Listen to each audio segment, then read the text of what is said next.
I still remember the moment I realized everything I believed about my marriage had been a lie. It wasn't a dramatic revelation, no shouting match, no late-night confrontation, but a quiet, devastating accumulation of evidence, text messages, half-hidden calls, the lingering scent of someone else on her clothes. My wife, Claire, had been seeing someone else for months, and the betrayal cut deeper than I could have imagined. At first, I was angry.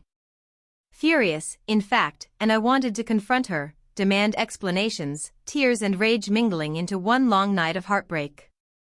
But after staring at her texts, seeing the way she had hidden him in plain sight, I realized there was nothing left to salvage. She had made her choice long before I knew anything. I had loved her completely, and she had chosen someone else. So I moved on. Slowly, painfully, I rebuilt myself. I quit obsessing over what I had lost and started focusing on what I still had, my dignity, my self-respect, my life outside the prison of a marriage that had turned toxic. I threw myself into work, rekindled friendships I had neglected, and even began dating again. It wasn't easy. There were nights when I woke up alone and the silence screamed, but each morning, I reminded myself that I was stronger than the betrayal, that I was not defined by her choices.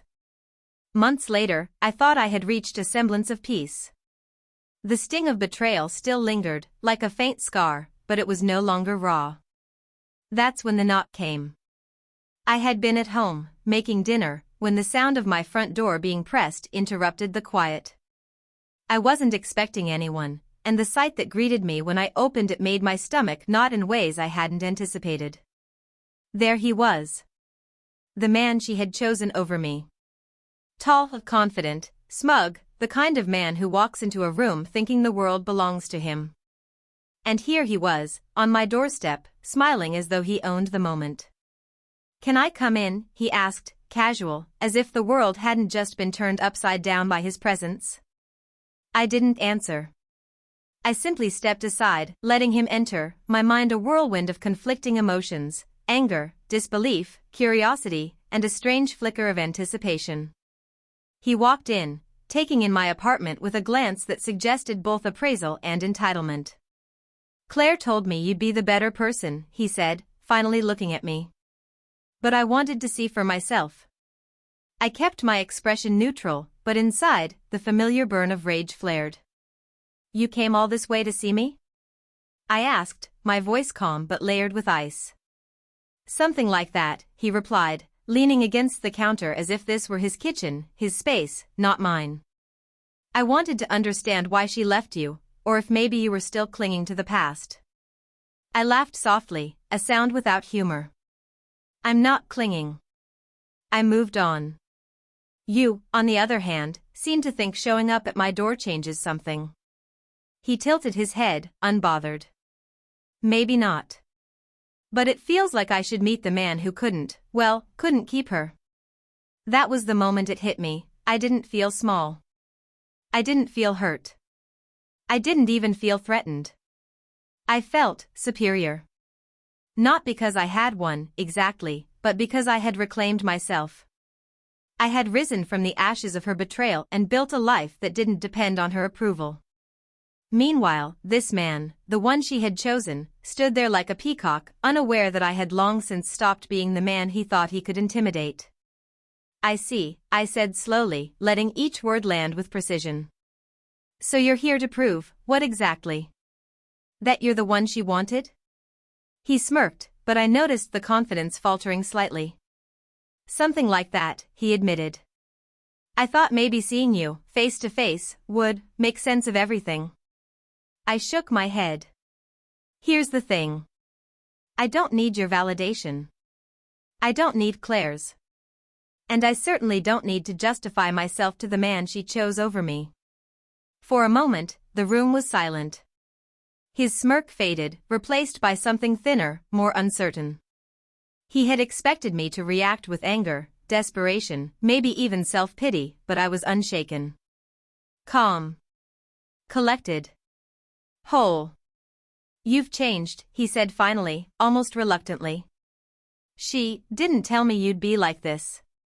"That's because she never really knew me," I replied. She knew the man who would forgive, who would plead, who would bend.